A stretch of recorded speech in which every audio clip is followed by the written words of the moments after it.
es un grupo que se organizó para luchar por los derechos de los pueblos indígenas, los pueblos originarios de aquí de México, ¿no? Y que logró desde 1994 poner en la conciencia política del país lo que nosotros consideramos que es el principal problema o el problema fundamental de nuestro país, ¿no? Que es el racismo y el desprecio hacia nuestras culturas originales. Sin embargo, el origen del EZLN se remonta a principios de los 80, cuando algunos militares del desaparecido grupo insurgente Fuerzas de Liberación Nacional decidieron fundar el Ejército Zapatista de Liberación Nacional. Desde ese momento, el EZLN fue desarrollándose poco a poco fuera de la luz pública, instalando el primer campo zapatista en Chiapas a principios de los 80, preparándose y practicando tácticas militares y planeando su aparición pública.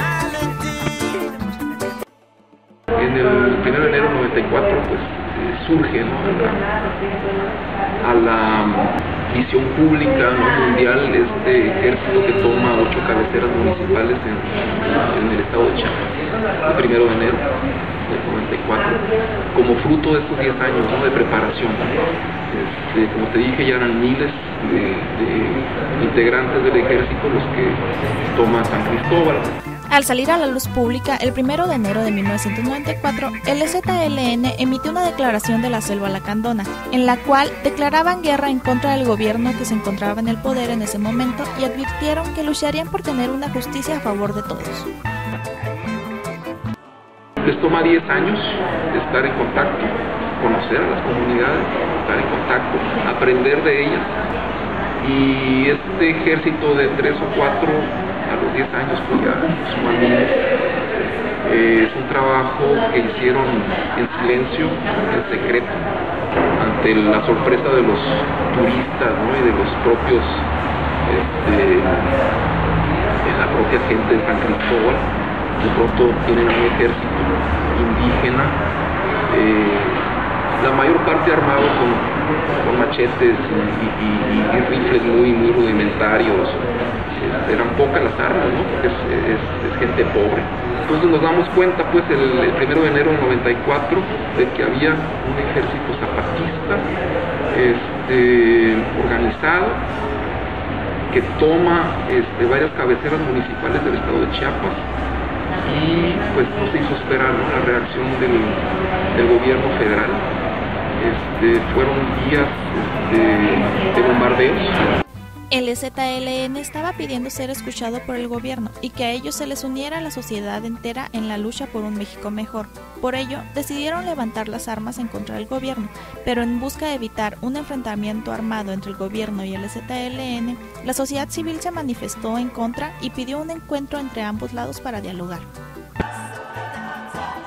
13 días, 15 días, vienen las primeras manifestaciones por parte de la sociedad civil, que salen, sobre todo en la Ciudad de México, al Zócalo, a manifestarse pues porque se parara la guerra. Le exigen al gobierno federal que le ponga un pero también pues piden al ejército zapatista que deje las armas, que deje la guerra.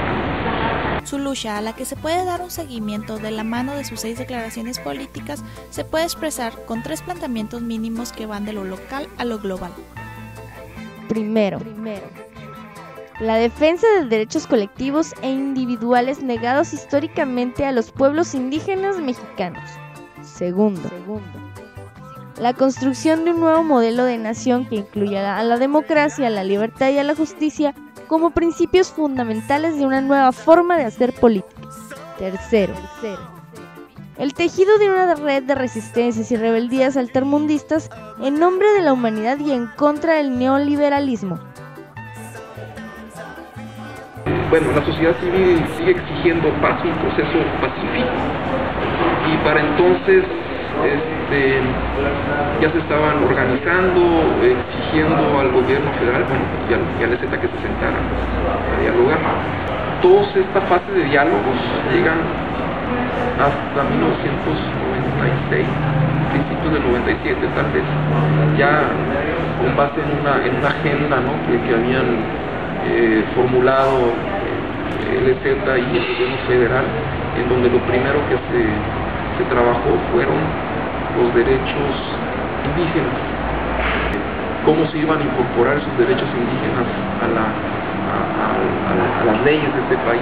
Fue la primera mesa de diálogo en donde ya el gobierno había reconocido pues el carácter militar, ¿no?, del EZLN. O sea, ya había reconocido en él a un ente militar que no estaba de acuerdo con él, pues, un ejército en el país.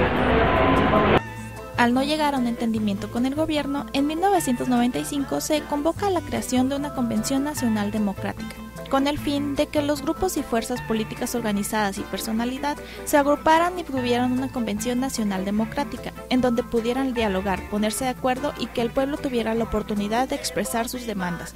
Con eso dan inicio a los comités civiles de diálogo. Iban a haber 4 mesas de diálogo, el siguiente era sobre paz y democracia, justicia y democracia. La primera mesa se llevó a cabo, se firman entonces los resultados de esa mesa, ¿no?, que es lo que se conoce como los acuerdos de San Andrés sobre derechos.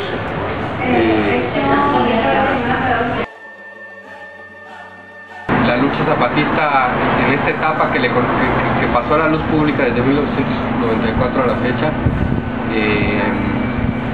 ha abarcado ya, ha salido más hacia un terreno que se podría definir más propiamente como anticapitalista, ¿no? Es decir, ya no solo luchando por los derechos de los pueblos indígenas, ¿no?, sino enmarcándose en una lucha antisistémica o quizás mejor dicho planteando claramente que lo que ellos ven que es el problema de fondo, de raíz de todo, es el capitalismo. Actualmente estaríamos en una segunda etapa, ¿no?, la primera donde los zapatistas intentaron resolver las cosas con el gobierno, y la actual, que es la que se conoce como la otra campaña, y que nace a raíz de la divulgación de la sexta declaración de la Selva Lacandona. Es una en la que los zapatistas están ya más bien buscando aliarse, ¿no?, tejer alianzas con todos los sectores de la sociedad mexicana que se identifican con su lucha.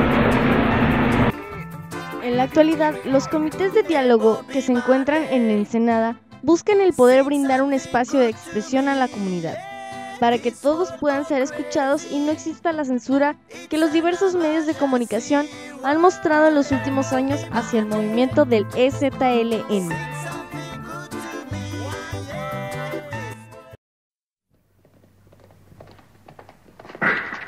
Lo que el EZLN busca es que exista una justicia social que reconozca a las culturas indígenas y las represente, que se deje a un lado la corrupción por el dinero y el poder. Busca impulsar a los mexicanos para que mentalicen la situación económica, política y social actual, para lograr el bien común. Busca hacer valer los derechos que tenemos como ciudadanos y no solo los indígenas.